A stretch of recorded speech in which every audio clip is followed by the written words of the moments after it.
काम हुआ यहाँ पर जी। और वाइस चांसलर साहिबा भी यहाँ मौजूद थी, तो ये सब यहाँ आज किस उसके लिए किया गया था, उस पर थोड़ी सी रोशनी आप डालिए। सबसे पहले तो मैं आप सबका शुक्रिया अदा करता हूँ कि आपने अपना कीमती वक्त दिया और हमारे इस कॉलेज के एक इम्पॉर्टेंट इवेंट में शामिल हुए।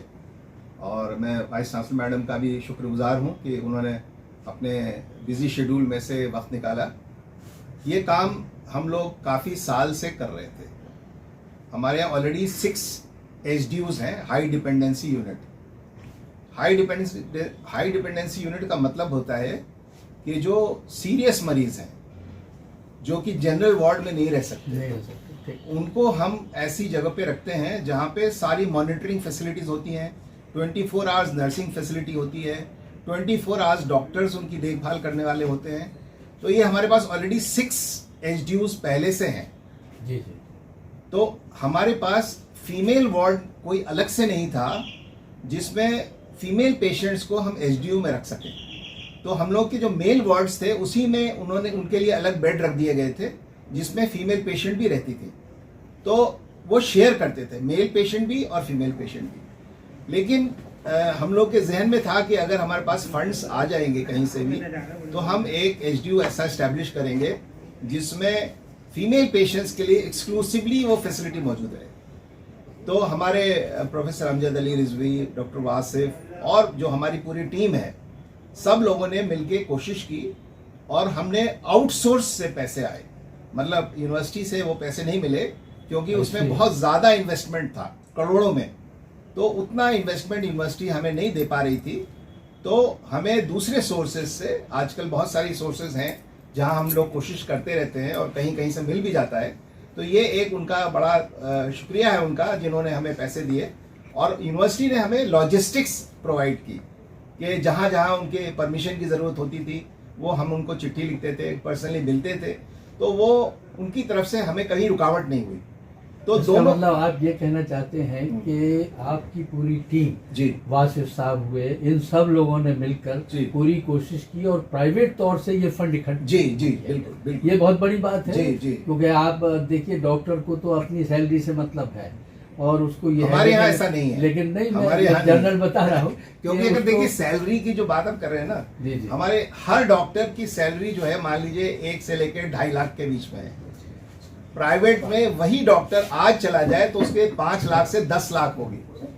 यहाँ पे हम लोग जो है सेवा के लिए बैठे हैं। मैं वही कहना चाह रहा था कि आपको अगर उनकी सोच उस टाइप की होती तो वो इस तरीके का कोई काम नहीं करते। जी जी। लेकिन उन्होंने प्राइवेट तौर से इतनी कोशिश की, ये अपने आप में एक मिसाल है जी, बहुत अच्छी बात है। और क्या क्या फैसिलिटीज आपके इसमें है उस पर और तो उसमें जो है हमने अभी 6 बेड्स डाले हैं, क्योंकि हर बेड पे 7 मॉनिटर है, जो 7 पैरा मॉनिटर है, जिसमें blood pressure, pulse, heart rate और ECG हर चीज़ उसके अंदर रिकॉर्ड होती रहेगी और 24/7 वो फंक्शन करता रहेगा।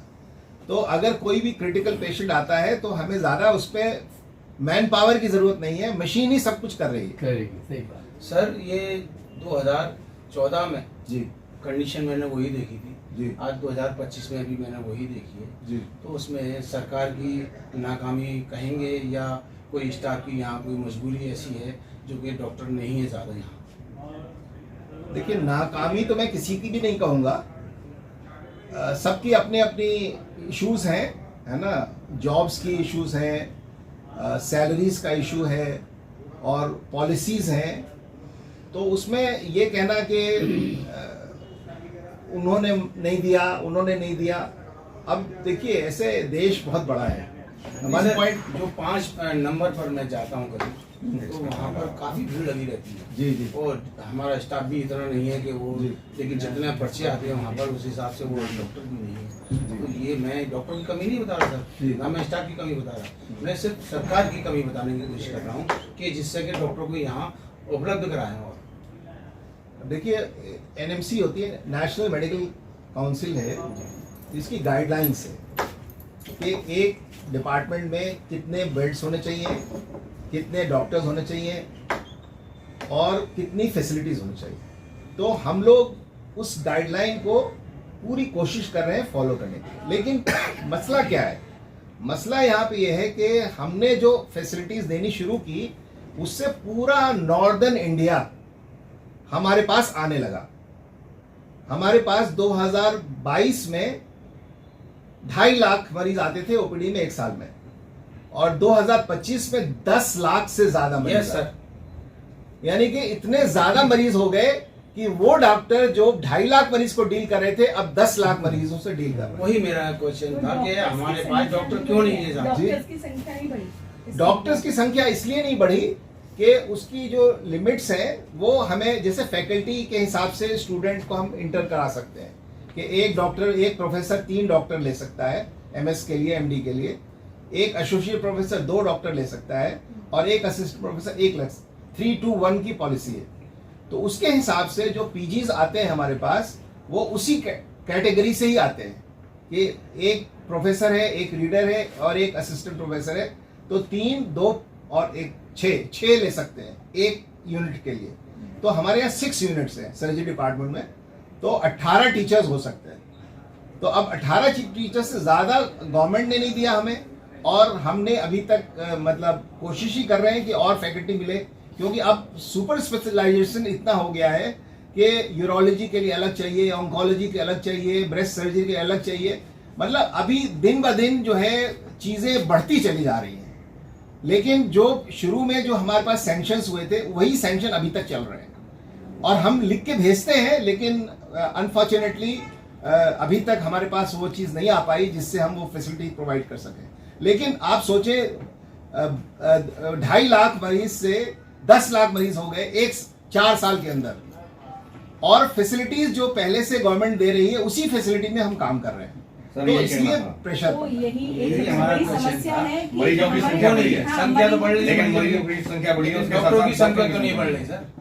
सर देखिए, एक सवाल छोटा सा मेरा भी है। जी ये जो आयुष्मान कार्ड चल रहे हैं, जी जी आयुष्मान कार्ड कई जगह हॉस्पिटलों में अवेलेबल होता है, और बहुत से लोग यहाँ पर आते हैं अपना आयुष्मान कार्ड लेके भी आते हैं उनको, लेकिन उनको यहाँ से भेज दिया जाता है कि यहाँ नहीं चलेगा।